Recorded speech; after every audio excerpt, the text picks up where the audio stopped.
Hello everyone, I welcome you all in this video. In this video students, we are going to discuss about SYJC OCM, that is Organization of Commerce and Management, and in that we have started with chapter number 4, that is Business Services. And Business Services में हम लोगों ने main part that is आपका banking जो है वो हम लोगों ने ऑलरेडी फिनिश कर लिया है. एंड इसके बाद में हम लोगों ने स्टार्ट किया था very important, that is insurance, right. And insurance में फर्स्ट जो हम लोगों ने डिस्कस किया था that is the basic term of insurance. अगर आपने वो नहीं देखा होगा so I request you to please go and watch that video so that आपको आगे जो टर्म इसमें यूज़ होने वाले हैं. अभी हम लोग आज जो टॉपिक हम करने वाले हैं that is principle of insurance. अब प्रिंसिपल ऑफ इंश्योरेंस अगर आपको करना है तो आपको बेसिकली इंश्योरेंस के बारे में ही पढ़ना है. तो इंश्योरेंस पढ़ने के लिए आपको कुछ बेसिक टर्म्स है जो हम लोगों ने लास्ट वीडियो में डिस्कस किया था, that is who is insurer. Insurer कौन होता है, who is insured, right. Insured का मतलब क्या होता है, and what is the meaning of premium, फिर what is the meaning of claim. तो ये सारी चीज़ें हम लोगों ने डिस्कस किया था लास्ट वीडियो में. अगर आपने नहीं देखा होगा so I request you to please go and watch that video so that you can understand the basic things about the insurance, right. Now in this video students we are going to discuss about very important that is principle of insurance. So start करते हैं हम लोग. ये बहुत सारे students हैं जिनको principal of insurance समझ में ही नहीं आता है और बहुत ज़्यादा डिफ़िकल्ट लगता है. ओके, सो यहाँ पे हम लोग कुछ ऐसी चीज़ों को डिस्कस करने वाले जिससे आपका कंसेप्ट जो है वो 100% क्लियर हो जाएगा. ओके, और आप इसको आप अपने ओन वर्ड में भी लिख सकते हो. सो पहले जो हम लोग पढ़ने वाले हैं अभी ये आपकी बुक में से मैंने नहीं लिया हुआ है. इसके बाद में जो हम लोग देखेंगे वो आपकी बुक में से है. तो अभी जो हम आपकी बुक में नहीं दिया हुआ है वो सारी चीज़ें हम डिस्कस करेंगे. आप जो बुक में दिया हुआ है वो भी लिख सकते हो और जो मैं अभी आपको बता रहा हूँ वो भी लिख सकते हो. दोनों ही आपका करेक्ट होगा. आपको 100% करेक्ट मार्क्स मिलेंगे. जितने मार्क्स के लिए भी आपको एग्ज़ाम में आएगा उतना मार्क्स आपको पक्का मिलेगा अगर आपने अटेम्प्ट किया तो. ओके, सो स्टार्ट करते हैं हम लोग प्रिंसिपल ऑफ इंश्योरेंस. सबसे पहली बात आपको इजी लगने के लिए मैंने यहाँ पे आपके लिए कोड प्रिपेयर किया हुआ है. आप देख सकते हो यहाँ पे, दैट इज़ म्यूज़िक. म्यूज़िक में I 2 टाइम है एंड C 2 टाइम है. क्लियर. चलो, सो सबसे पहला जो आपका इंश्योरेंस है, पहले यहाँ पे कुछ चीज़ें जो हम डिस्कस कर लेंगे एंड इसके बाद में जब आपको जब इसको हम लोग रीड करेंगे तो वहाँ पे मैंने बहुत सारे एग्जांपल्स दिए आपको. So with the help of those examples आप इजीली आपका कंसेप्ट जो है वो क्लियर हो जाएगा. ओके, चलो स्टार्ट करते हैं हम लोग. अच्छा, ये सारे कंसेप्ट को समझने के लिए सारे पॉइंट जितने भी आपको दिख रहे हैं सामने, आपको बहुत ही ध्यान से इसको समझना पड़ेगा क्योंकि आप बहुत सारी चीज़ें इसमें सिमिलर है तो आप कंफ्यूज हो जाओगे कि कौन सी चीज़ कहाँ पे जाएगी. ओके, इसके लिए मैंने यहाँ पे आपके लिए ना शॉर्टकट में एक वर्ड्स कुछ बनाए. तो आप यहाँ पे अगर देखोगे तो पहला आपका है principle of mitigation of loss. So यहाँ पे मैंने लिखा है try to minimize loss by insured. तो इसका मतलब भी होता है, मिटिगेशन का मतलब होता है टू मिनिमाइज. ओके, तो चलो देखते हैं. Principle of mitigation of loss इसका मतलब होता है to try to minimize the loss. That means according to this principle, अगर आपने इंश्योरेंस पॉलिसी परचेज़ किया हुआ है और आपका गोडाउन है, ओके, जहाँ पे उस गोडाउन में फायर हो गया है, आग लग गई है. सो एज अ ओनर, आप उस गोडाउन के ओनर हो. So as a owner it is your responsibility कि you should try to minimize the loss. अगर आग लगी हुई है तो आपको पानी उसमें डालना है, कैसे भी करके वो आग को आपको बुझाना है. ऐसा नहीं कि आपने इंश्योरेंस पॉलिसी परचेज़ किया हुआ है और आपका लॉस हो गया तो इंश्योरेंस कंपनी आपको पे करेगी. दैट इज़ ओके, वो आपको पे करेगी. कैसे पे करेगी, वो टर्म्स एंड कंडीशंस होंगे अपनी जगह. लेकिन eight the time of happening of the event, जब ये प्रॉब्लम हुआ, आपको फायर हुआ है आपके गोडाउन में, so as a businessman it is your responsibility that you should try to minimize the loss. तो ये आपका पहला है, that is principle of mitigation of loss. तो अब ये आपको याद कैसा होगा, मिटिगेशन का मतलब होता है minimize. So as a businessman if you are running your company, वहाँ पे फायर हो गया, आपने किसी भी कंपनी से इंश्योरेंस पॉलिसी परचेज़ किया हुआ है, तो you should try to minimize the loss. ऐसा नहीं है कि आप खड़े हो के सिर्फ आपका लॉस हो रहा है आप देखते रहो. ओके, क्योंकि आपका इंश्योर्ड है सारी चीज़ें, तो इसका मतलब ये नहीं कि आपको कंपनी पैसा पूरा दे देगी. इसके लिए जो हो रहा है उसको होने दो. ओके, तो ये प्रिंसिपल के हिसाब से आपको लॉस को मिनिमाइज करना होगा. सेकेंड आपको दिया है that is principle of utmost good faith. That means हम जो लास्ट वीडियो में हम लोगों ने सीखा था, एक है इंश्योर्ड और एक है इंश्योरर. ओके, अब जो इंश्योर्ड मतलब कौन, the person who is taking the policy from the company, that mean from the insurer, यही होता है। लास्ट वीडियो में यही हमने सीखा था। तो जब आप पॉलिसी परचेज कर रहे हो कंपनी से, तो से एग्जांपल एक पर्सन है मिस्टर ए, उसको हार्ट का एक प्रॉब्लम है, मतलब उसको ऑलरेडी एक बीमारी थी। फिर मिस्टर ए ने एक कंपनी से इंश्योरेंस परचेज़ किया। जब मिस्टर ए ने इंश्योरेंस पॉलिसी परचेज़ किया तो उसको ये जो प्रॉब्लम था हार्ट का, ये उसने डिस्क्लोज़ नहीं किया, ये उसने बताया ही नहीं कंपनी को कि मुझे ऐसे कुछ प्रॉब्लम है। उसने मेडिकल इंश्योरेंस परचेज़ कर लिया एंड कुछ टाइम के बाद में मिस्टर ए का डेथ हो जाता है बिकॉज ऑफ द हार्ट। इसको जो ये डिजीज़ था, जो ऑलरेडी प्रॉब्लम था, जो इसने कंपनी को नहीं बताया था, उस वजह से अगर इसका डेथ हो जाता है तो जो भी इसको क्लेम मिलने वाला होगा वो इसको नहीं मिलेगा। क्यों? क्योंकि मिस्टर ए ने कंपनी से झूठ बोला, कंपनी से छुपाया कि उसको कोई बीमारी है। ओके, और इसी बीमारी की वजह से उसका डेथ हुआ। इसके लिए कंपनी इसका जो क्लेम है वो नहीं देगी। ओके, मतलब उसकी फैमिली को जो पैसा मिलने वाला होगा वो नहीं मिलेगा, क्योंकि मिस्टर ए ने ट्रूली जो फैक्ट था वो उसको बताया नहीं। So according to the principle of utmost good faith, ये बोलता है जो भी इंश्योर्ड पर्सन कंपनी से बता रहा है दैट शुड बी ट्रू, सारी चीज़ें सच होना चाहिए। क्लियर? चलो चलो, आई होप यू अंडरस्टूड। आगे बढ़ते हैं, कुछ भी डाउट होगा आप पूछ सकते हो। अगेन ये थर्ड पे आते हैं, अभी हम लोग थर्ड इंश्योरेंस देखते हैं, प्रिंसिपल ऑफ सबरोगेशन। सबरोगेशन का मतलब होता है ट्रांसफ़र ऑफ ओनरशिप। अब ये कैसे होगा? आपने एक इंश्योरेंस पॉलिसी परचेज़ किया, आप इंश्योर्ड हो। ओके, से एग्जांपल का एक कंपनी है, मान लो company D. Okay, company D. अब ये कंपनी में आपने ये इंश्योरेंस पॉलिसी कंपनी है, यहाँ से आपने इंश्योरेंस पॉलिसी परचेज़ किया। तो इस से एग्जांपल आपने अपने बाइक का इंश्योरेंस परचेज़ किया, जिसका जो इंश्योरेंस का कॉस्ट है 10,000 रुपीज़।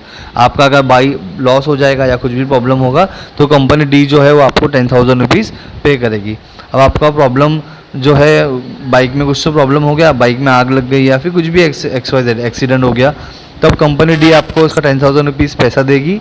देने के बाद में जो बाइक है, बाइक तो आपका लॉस हो गया, लेकिन बाइक में कुछ तो मटेरियल बचा हुआ होगा। ओके, सो बाइक में कुछ तो मटेरियल बचा होगा, तो यहाँ पे कंपनी ने जब आपको 10,000 रुपीज़ पे कर दिया, अब जो बाइक होगा आपका, ओके, ये बाइक का ओनरशिप पहले आपके पास था, अब किसके पास चला जाएगा? कंपनी डी के पास। तो इसके लिए इसको बोलते हैं transfer of ownership from insured to the insurer. Clear? चलो, इसके लिए मैंने आपको बोला है कि आपको बहुत ही ध्यान से ये सारी चीज़ों को समझना है। पहले समझने के बाद में आपकी जो बुक में दिया हुआ है वो भी हम देखेंगे। 100% आपका कंसेप्ट क्लियर होगा, नो डाउट कि आपका कंसेप्ट क्लियर नहीं होगा। ओके, आगे देखते हैं principle of insurable interest. That means when you are suppose to take insurance policy, तो वो जिस चीज़ के ऊपर आप पॉलिसी परचेज कर रहे हो उसको बोलते हैं subject matter. That means suppose आपने मोबाइल परचेज़ किया 1 लाख रुपीज़ का। ओके, 1 लाख रुपीज़ का आपने एक मोबाइल परचेज़ किया। अब मोबाइल फ़ोन एक ऐसी चीज़ है जिसके टूट जाने से या गिर जाने से, ख़राब हो जाने से, चोरी हो जाने से आपके ऊपर उसका अफेक्ट पड़ता है। मतलब आपको उसकी वजह से लॉस हुआ मोबाइल के गिरने की वजह से, तो उसके ऊपर आप इंश्योरेंस पॉलिसी परचेज़ कर सकते हो। तो इसी को बोलते हैं सब्जेक्ट मैटर, यही आपका सब्जेक्ट मैटर है। अब मान लो आप लाइफ इंश्योरेंस पॉलिसी परचेज़ कर रहे हो और लाइफ इंश्योरेंस पॉलिसी आपका एक फेवरेट एक्टर है, मान लो सलमान खान। सलमान खान आपका फेवरेट एक्टर है।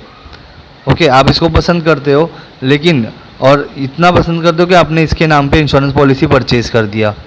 ओके, अब इसके सलमान खान को कुछ हो जाएगा, कल इसका डेथ हो जाएगा या कुछ भी हो जाएगा, तो इसके बाद में जो इंश्योरेंस पॉलिसी मनी पे करेगी वो इसकी फैमिली को जाएगा। आप तो उससे कोई भी नहीं लगते हो, राइट? तो यहाँ पे इसके लिए आप जो भी इंश्योरेंस पॉलिसी परचेज़ कर रहे हो दैट शुड बी वो ऐसी चीज़ होना चाहिए जिससे आपको फ़र्क पड़े। Very simple. क्लियर? आगे बढ़ता है principle of indemnity. That means to compensate. Indemnity का मतलब होता है टू कंपनसेट। दैट मीन्स आपने इंश्योरेंस पॉलिसी परचेज़ किया, आपने जिस चीज़ के ऊपर इंश्योरेंस पॉलिसी परचेज़ किया वो आपका लॉस हो गया, तो इंश्योरेंस पॉलिसी आपको उसका कंपनसेशन पे करेगी। क्लियर?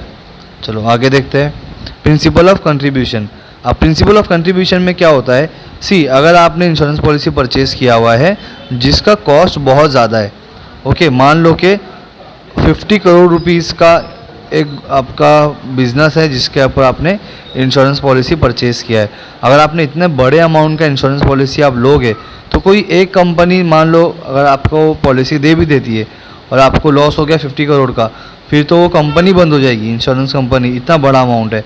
इसलिए आप क्या करोगे, एक कंपनी से इंश्योरेंस पॉलिसी परचेज़ नहीं करोगे, आप 3 या 4 कंपनी से इंश्योरेंस पॉलिसी परचेज़ करोगे और जब भी आपको लॉस हो जाएगा तो जो कंपनी है वो लोग सब मिलकर कंट्रीब्यूट करेंगे और आपको कंपनसेट करेंगे, ओके। इसके लिए इसको बोलते हैं contribution by insurer, sorry, okay. Insurer जो कंपनीज है वो लोग साथ में मिलके कंट्रीब्यूट करेंगे और जो इंश्योर्ड है उसको उसका पैसा पे करेंगे।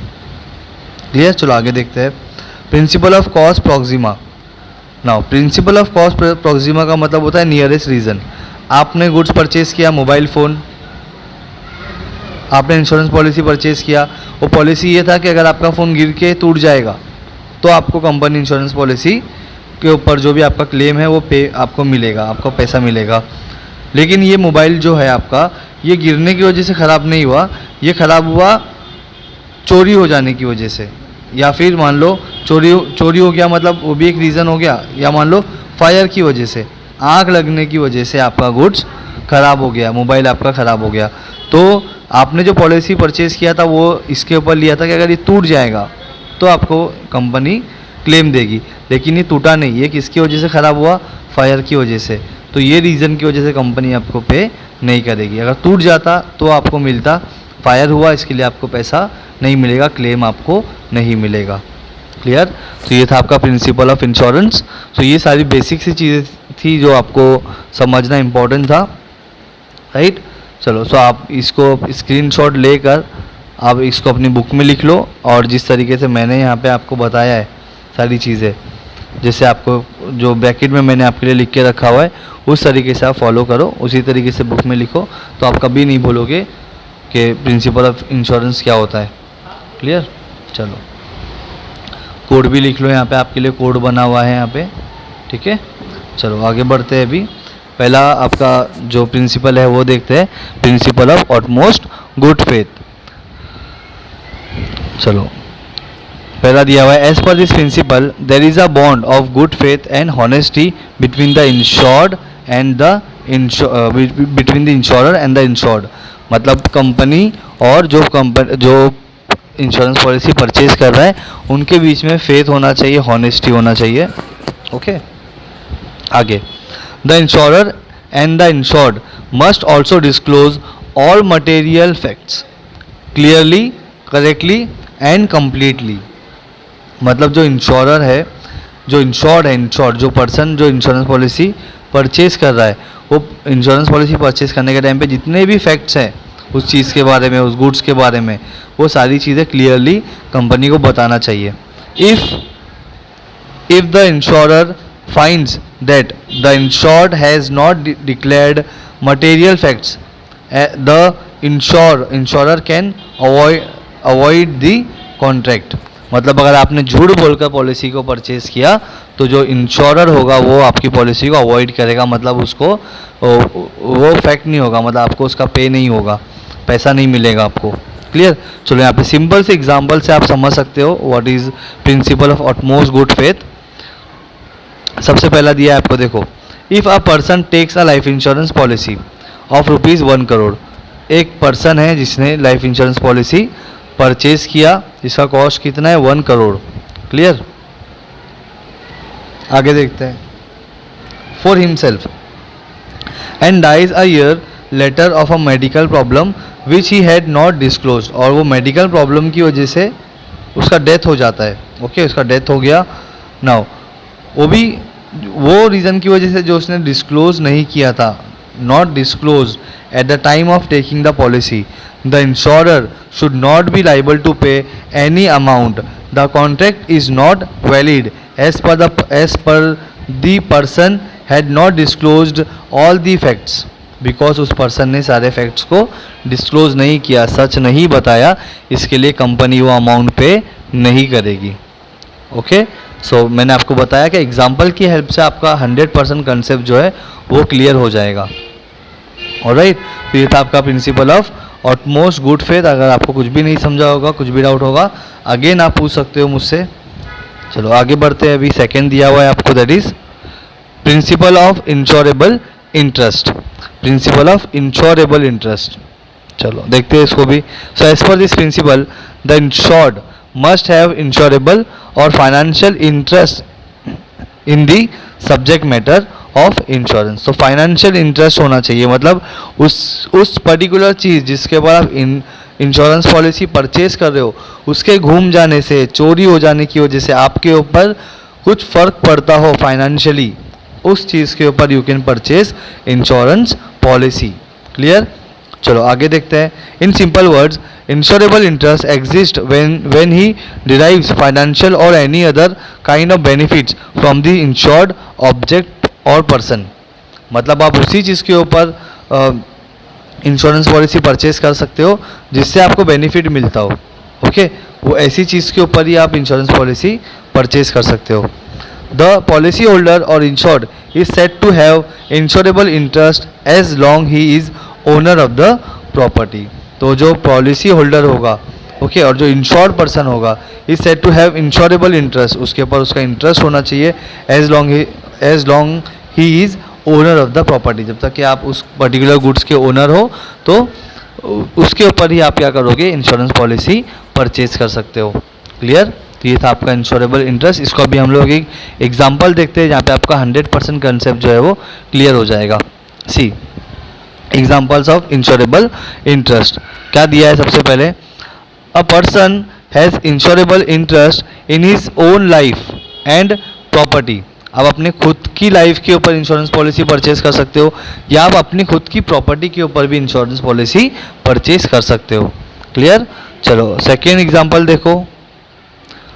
A wife has insurable interest in life of her husband and vice versa. मतलब एक वाइफ अपने हस्बैंड के नाम पे इंश्योरेंस पॉलिसी परचेज कर सकती है, एक हस्बैंड अपने वाइफ के नाम पर इंश्योरेंस पॉलिसी परचेज कर सकता है।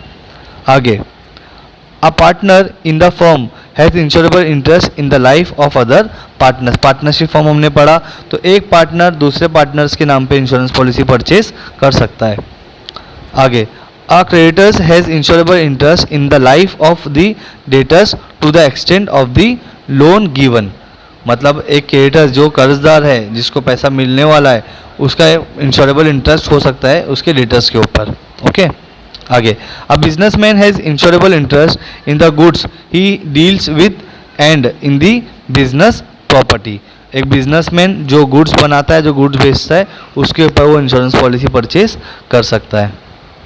ओके, चलो ये सारी चीज़ें आप इसके ऊपर आप इंश्योरेबल इंटरेस्ट है आपका, ओके, आप पॉलिसी परचेज कर सकते हो। बट यहाँ देखो लास्ट एग्जांपल जो है आपका, that is any person can not take the policy of Amitabh Bachchan. अब आप अगर अमिताभ बच्चन के ऊपर पॉलिसी लोगे तो आपको क्या मिलेगा उससे, बराबर। ओनली जया बच्चन और other family members are allowed to do that. खाली उसका जो बच्चा होगा, उसकी जो वाइफ होगी, वो लोग परचेज कर सकते हैं इसके नाम पे पॉलिसी, बट और कोई परचेज नहीं कर सकता है। ओके, चलो, the subject matter of insurance must be a subject to risk. Subject matter जो होगा आपका, जिसके ऊपर आप पॉलिसी ले रहे हो, उस पर रिस्क होना चाहिए। रिस्क का मतलब ये कि ऐसे चीज़ के ऊपर आप इंश्योरेंस पॉलिसी परचेज कर सकते हो जिसका ख़राब होने के, टूटने के, चोरी होने के चांसेस हो।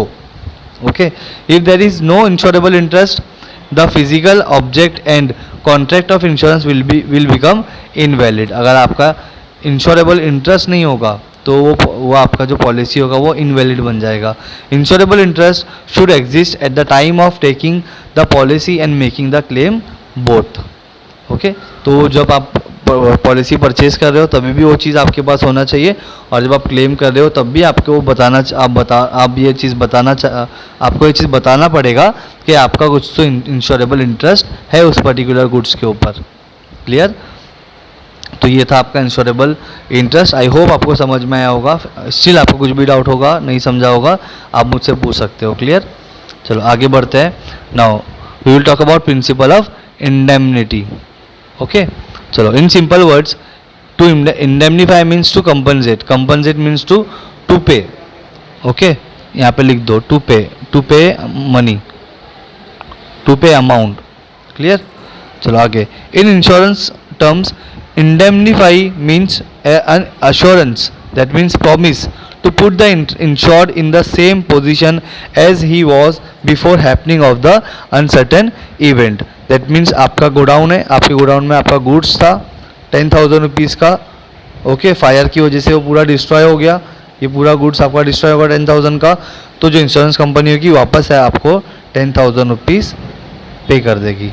Okay, the insurer undertakes to make good the actual loss incurred by the insured. तो जो एक्चुअल आपको लॉस हुआ होगा, जो एक्चुअल लॉस हुआ होगा उतना अमाउंट कंपनी आपको पे करेगी। चलो, following is the applicability of principle of indemnity. Okay, one second. चलो, so in case of fire, marine and general insurance, amount of compensation is limited to the amount assured or actual loss incurred whichever is less. Okay, इसका मतलब मैं अभी आपको आगे बताता हूँ। Principle of indemnity does not apply to life insurance as the value of human beings cannot be assessed in monetary terms. In life insurance, the entire sum assured is paid by the insurer. Okay, ठीक है, तो आप life insurance के ऊपर principal of indemnity, आप ये principal इस पे फॉलो नहीं होता है। ओके, पहला वाला जो आपका लाइन दिख रहा है, that is in case of fire, marine and general insurance, amount of compensation is limited to the amount assured और actual loss incurred whichever is less. आपका एक गुड्स है, मान लो आपकी बाइक है, ये बाइक का जो वैल्यू है, वैल्यू इसका 50,000 है, 50,000 है, पर आपने इंश्योरेंस पॉलिसी कितने रुपये की खरीदा है? 10,000 रुपीज़ की खरीदा है। ओके, आपका पॉलिसी 10,000 का है। अब आपका बाइक अगर लॉस हो जाता है, से एग्जांपल कुछ प्रॉब्लम होता है जहाँ पे आपको 8,000 रुपीज़ का लॉस हुआ। ओके, आपका पॉलिसी कितना है? 10,000, बट आपको लॉस कितना हुआ? 8,000। तो यहाँ पे कंपनी जब आपको कंपनसेशन पे करेगी तो वो जो 8,000 जो आपको एक्चुअल लॉस हुआ है उसका देगी, ना कि 10,000 रुपीज़ देगी। पहला एग्जाम्पल। सेकेंड एग्जाम्पल, सी आपका गुड्स कितने का था? 10,000 का। आपने इंश्योरेंस पॉलिसी परचेज किया था, बट एक्चुअल गुड्स का कॉस्ट क्या था आपका? That is rupees 50,000, right. 50,000 के गुड्स के ऊपर आपने 10,000 का इंश्योरेंस पॉलिसी परचेज किया।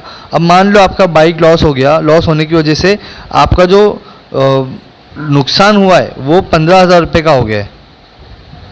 ओके, बट आपका पॉलिसी कितने का था? 10,000 का। तो इंश्योरेंस पॉलिसी आपको 15,000 नहीं पे करेगी, आपको 10,000 रुपीज़ ही कंपनी पे करेगी। क्लियर? सो आई होप आपको ये समझा होगा। आपको फिर भी कुछ नहीं समझा होगा या मैं स्पीड में क्या रहूँगा, तो you can ask me again. Okay, चलो अभी आगे बढ़ते हैं हम लोग। एक और एक एग्जाम्पल देख लो यहाँ पे इसका, that is example, if goods worth rupees 3 lakh, 3 lakh का एक गुड्स है, are destroyed and insured value is rupees 4 lakh. आपका गुड्स जो है वो 3 लाख रुपए का गुड्स वो डिस्ट्रॉयड हो गया and insured value is rupees 4 lakh, but आपने इंश्योरेंस जो पॉलिसी परचेज किया था उसका अमाउंट कितना था? 4 lakh rupees. Then the company shall pay the insured only rupees 3 lakh. 4 lakh का इंश्योरेंस आपने परचेज किया, बट एक्चुअल लॉस कितने का हुआ? 3 लाख का। तो कंपनी आपको 3 लाख ही पे करेगी। Clear?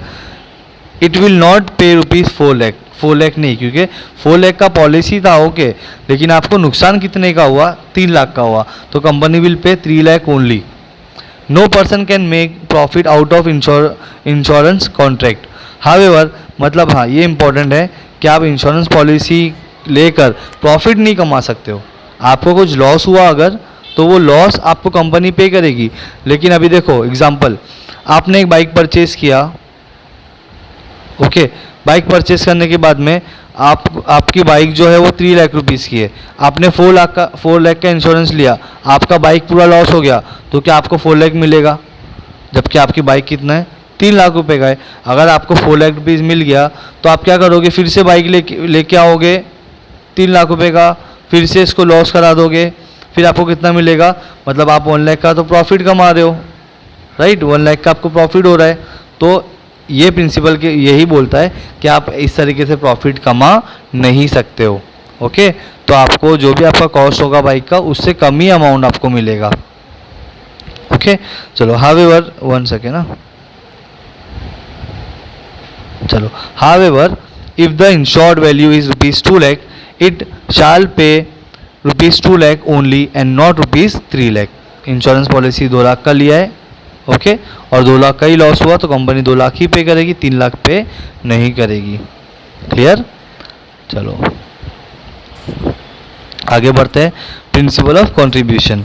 Now principal of contribution में क्या होगा, मैंने आपको बताया था कि अमाउंट अगर ज़्यादा होगा, मैंने एग्जांपल लिया था 50 करोड़ का, ओके, तो बहुत सारी कंपनी मिलके कंट्रीब्यूट करके आपका कंपनसेशन पे करेगी।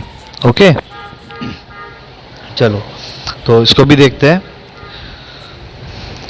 Principal of contribution, this principle is an extension to और supplementary to the principle of indemnity. जब ये इंडेमनिटी सीखा वो उसी तरीके से ये भी होती है आगे। It applies only to marine, fire and general insurance.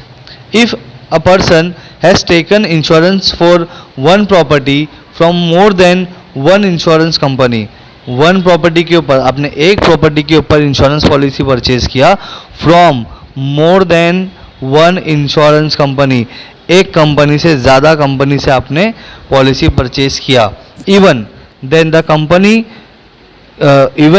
Compensation paid to him can not exceed actual loss incurred. Okay, आगे एग्जांपल में बताऊंगा क्या है। If one ensure pays full compensation, then that the insurer can claim proportionate share from other insurer। Okay, ध्यान से देखो यहाँ पे 50 करोड़ का आपका गुड्स है, ओके, आपको लॉस हो गया तो यहाँ पे आपने 3 कंपनी से समझ लो परचेज किया है। कंपनी ए है, कंपनी बी है एंड कंपनी सी है। तो ये जो 50 करोड़ रुपए का आपका जो इंश्योरेंस पॉलिसी आपने एक कंपनी से नहीं लिया, मान लो इससे आपने एक 20 करोड़ का पॉलिसी लिया, इससे भी आपने 20 करोड़ का पॉलिसी लिया और इससे आपने 10 करोड़ का पॉलिसी लिया। ओके, नाउ अब मान लो कि आपके 50 करोड़ का जो गुड्स है कंपनी ए ने पूरा का पूरा पे कर दिया, ओके, लेकिन अब कंपनी ए ने आपको तो पे कर दिया, लेकिन कंपनी बी एंड कंपनी सी से कंपनी ए जो है वो बाकी का पैसा रिकवर करेगी। ओके, बोलेगी कि हम लोग परसेंटेज के हिसाब से पैसा मैंने इनको दे दिया हूँ और जो अमाउंट मैंने एक्स्ट्रा दिया हूँ वो अमाउंट आप मुझको पे करोगे। क्लियर? चलो ये एग्जांपल हम लोग आगे फिर से देखेंगे, तो नो नीड टू वरी, आपको 100% समझ में आएगा। आगे similarly insured can ask for proportionate from all the insurers. Okay, ensure आप अगर आपने पॉलिसी परचेज किया होगा तो आप भी दूसरी कंपनी से बोल सकते हो कि प्रोपोर्शनेट करके, मतलब पार्ट करके मुझको मेरा पैसा पे करो। चलो एग्जांपल देखते हैं इसका। एक example, mister A had insured his stock to trade worth ₹50 lakhs which with GIC, एक GIC कंपनी है, general insurance corporation, ₹25 lakhs।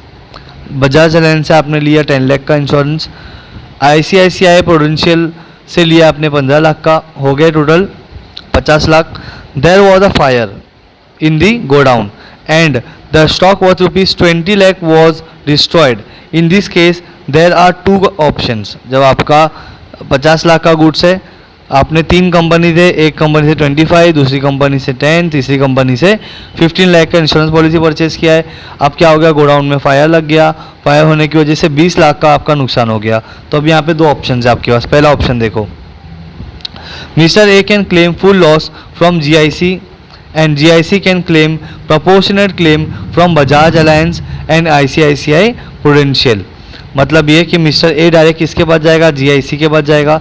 GIC 20 lakh rupees जो है वो पे कर देगी, लेकिन बाद में GIC किसके पास जाएगी, बजाज कंपनी के पास जाएगी और ICICI के पास जाएगी, और जो प्रोपोर्शनेट करेगी मतलब रेशो के हिसाब से अब बजाज और ICICI ये दोनों किसको पे करेंगे, to the GIC company.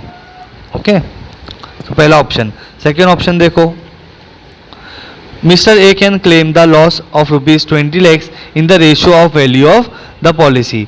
Ratio के हिसाब से आप अलग अलग कंपनी से अमाउंट लोगे तो 10 lakh rupees from GIC, 4 lakh rupees from Bajaj and rupees 6 lakh from ICICI prudential. तो आपका टोटल कितना हो गया? 20 लाख रुपीज़ हो गया. Clear? In any case, no one can make any profit from insurance contract. That is, Mr. A can get a maximum compensation of rupees 20 lakh only. मतलब जितना loss हुआ है उतना ही उसको मिलेगा, उससे ज़्यादा इसको नहीं मिलेगा. क्लियर? चलो अब आते हैं principle of subrogation.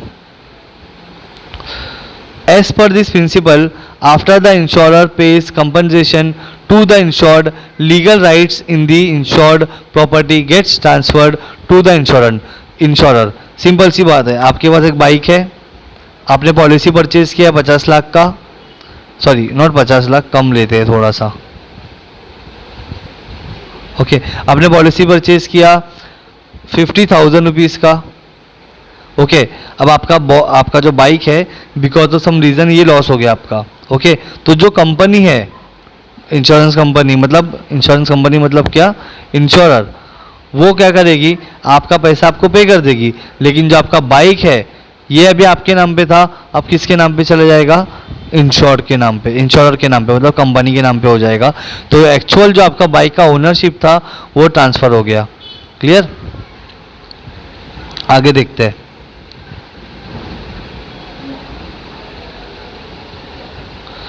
Therefore, if the insured is compensated for the loss due to fire to the property insured, then the right of ownership of the property is passed on to the insurer. तो insurer के पास आपका जो property होगा उसका ownership चला जाएगा. In case of insurance company recover more amount than the claim paid, it shall return such surplus to insurer. मतलब मान लो कि आपका जो बाइक था 50,000 रुपये का, 50K का, वो लॉस होने के बाद में कंपनी ने आपको 50,000 रुपया दे दिया. ओके, 50,000 देने के बाद में जो बाइक था, अब वो किसके पास चला गया? कंपनी के पास. कंपनी ने बाइक को बेचा. एग्जाम्पल मान लेते हैं कि ये बाइक आपका 50 लाख रुपए का बाइक, 50,000 का जो बाइक था ये बिक गया 60,000 में. मतलब 10,000 रुपया क्या हो गया? ज़्यादा मिल गया. तो जो 10,000 रुपया एक्स्ट्रा कंपनी के पास है 10K, उसमें जो भी कंपनी ने इसको बेचने के लिए एक्सपेंस किया होगा, मान लो 1,000 रुपया एक्सपेंस, जो 1,000 रुपया किया होगा, तो बचा कितना? 9K. तो ये 9K जो होगा कंपनी वापस से इंश्योर्ड को पे कर देगी. मतलब जो जिसने पॉलिसी परचेज किया, सपोज आपका बाइक था, तो जो ऊपर का पैसा कंपनी को मिला वो कंपनी वापस से पे कर देगी आपको. Clear? This principle is applicable only when the damaged property has any value after the damage. Damage होने के बाद में कुछ वैल्यू बचेगा तभी ये पॉलिसी काम आती है.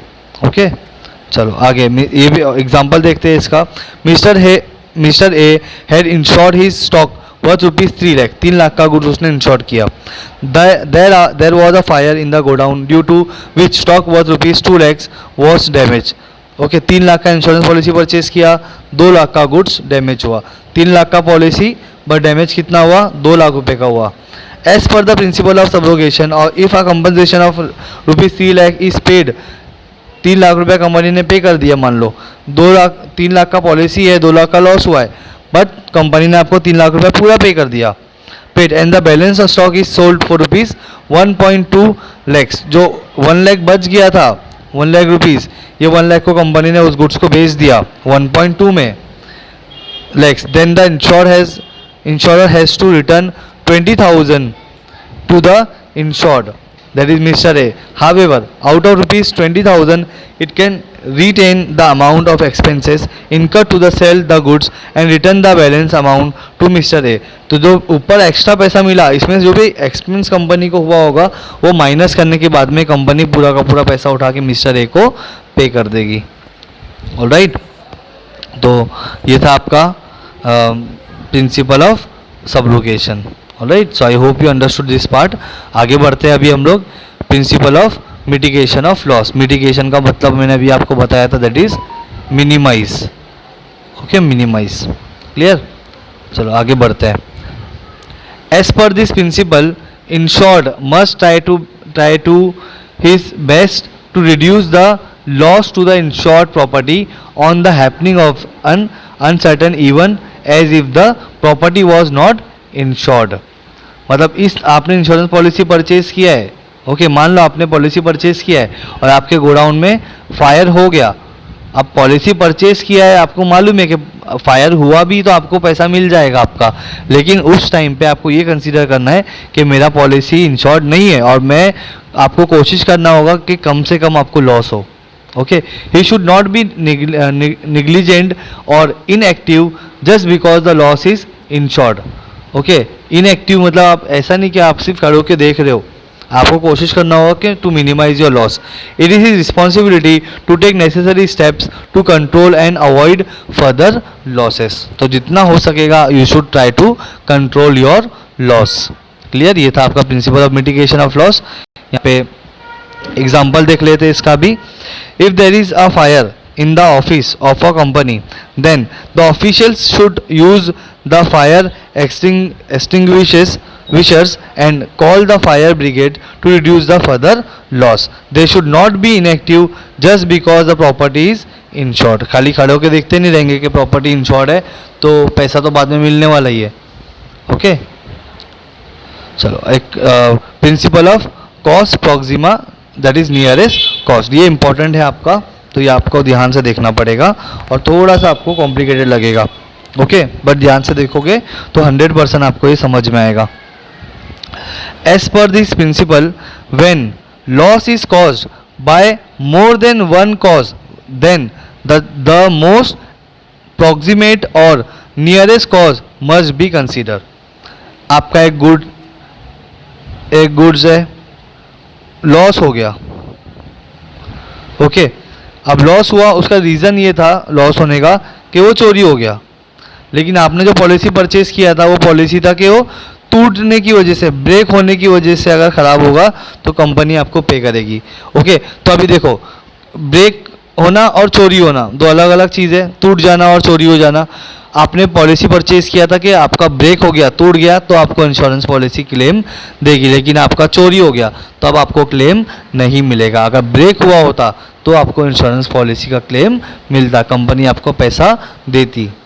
क्लियर, चलो आगे बढ़ते हैं, इसको अच्छे से समझेंगे. और the property may be insured against risk of loss from a certain cause if the proximate cause due to which the loss has occurred is not mentioned in the contract of insurance, then the insurer is not liable to indemnify the insured. देखो, आपने break हुआ वो लिखा हुआ था आपके contract में. Contract में ये लिखा हुआ था कि अगर आपका जो गुड्स है वो ब्रेक होता है तो कंपनी आपको पे करेगी, लेकिन आपका लॉस क्यों हुआ? चोरी होने की वजह से, और ये कॉन्ट्रैक्ट में नहीं लिखा हुआ था, इसके लिए कंपनी आपको पे नहीं करेगी. एग्जाम्पल देखो, a cargo of rice was destroyed by sea water. पानी, समंदर के पानी की वजह से आपका एक राइस का जो कार्गो था वो पूरा डिस्ट्रॉय हो गया. Which flooded the ship when it collided, मतलब कहीं पे उसका क्रैश हुआ, हिट हुआ उसको with an iceberg. Now in this case there are two cause for loss. collision of the ship with the iceberg. देखो दो चीज़ हुआ ना, एक तो पानी, राइस के ऊपर आपका पानी गया समंदर का, इसकी राइस खराब हो गया, और आपका जो शिप था वो हिट हुआ आइसबर्ग से. ओके, तो collision of the ship with the iceberg, पहला रीज़न ये था. Sea water which flooded the ship, और पानी का, समंदर का पानी अंदर आने की वजह से आपका गुड्स खराब हुआ. दो रीज़न हो गए. ओके, पहला तो आइसबर्ग से टकरा गई इसकी वजह से, दूसरा आपका जो राइस खराब हुआ वो क्यों खराब हुआ? पानी आने की वजह से. ओके, आगे देखो. However the nearest cause is the sea water which destroyed the cargo of rice. Sea water की वजह से क्या हुआ? आपका जो राइस था वो खराब हुआ. If the cargo was insured against loss due to sea water, then the insurance company is bound to indemnify the insured. अगर आपने यही पॉलिसी परचेज किया होता कि अगर पानी आ गया सी का और राइस खराब हो गया तो ही आपको इंश्योरेंस पॉलिसी मिलेगी. ओके, पैसा आपको कंपनी पे करेगी. However if the cargo was insured against loss due to collision the insurance company is not liable to indemnify the insured. Okay, जो कॉन्ट्रैक्ट में नहीं लिखा हुआ था कल्यूजन के बारे में, अगर वो हो गया तो आपको कंपनी पे नहीं करेगी। ओके, चलो एग्जांपल देखते हैं। In case a ship is carrying meat and was delayed due to storm as consequences of which meat decomposed and had to be thrown। मतलब टाइम की वजह से आपका जो मीट था वो रखे रखे ख़राब हो गया। Here the loss of meat is not due to danger of the sea but due to the delay. देर होने की वजह से आपका जो मीट था वो ख़राब हो गया, thereby not covered under marine insurance. और ये कॉन्ट्रैक्ट में नहीं लिखा हुआ था, इसके लिए आपको इसका पैसा नहीं देगी कंपनी। ऑलराइट, तो ये था आपका प्रिंसिपल ऑफ इंश्योरेंस जो आपकी बुक में नहीं था, बट आई होप ये आपको इजी लगा होगा। ओके, सारी चीज़ आपको समझ में आई होगी, कुछ भी नहीं समझा होगा then you can ask me. Okay, अब ये जितनी भी चीज़ें दी हुई है यहाँ पे प्रिंसिपल इंश्योरेंस की, that is utmost good faith, then principle of insurable interest, principle of indemnity, principle of subrogation, principle of contribution, principle of mitigation of loss, principle of cause proxima। Okay, तो ये सारी चीज़ें जो थी आपकी, ये आपकी बुक में से थी, तो आपको जो भी इजी लगेगा वो आप कर सकते हो। आप इसको भी रीड करो अच्छे से, कोई चीज़ आपको नहीं समझ में आती है तो आप पूछ सकते हो मुझसे, और जो मैंने आपको कराया वो आपकी बुक में नहीं दिया हुआ है तो वो भी आप करो, आप उसको आपको 100% पूरा मार्क्स मिलेगा। Alright, so I hope you understood this entire discussion about principle of insurance and I hope you understood. सो कुछ भी डाउट होगा और anything you can ask me again. सो मिलते हैं हम लोग नेक्स्ट लेक्चर में। Till then bye all, take care.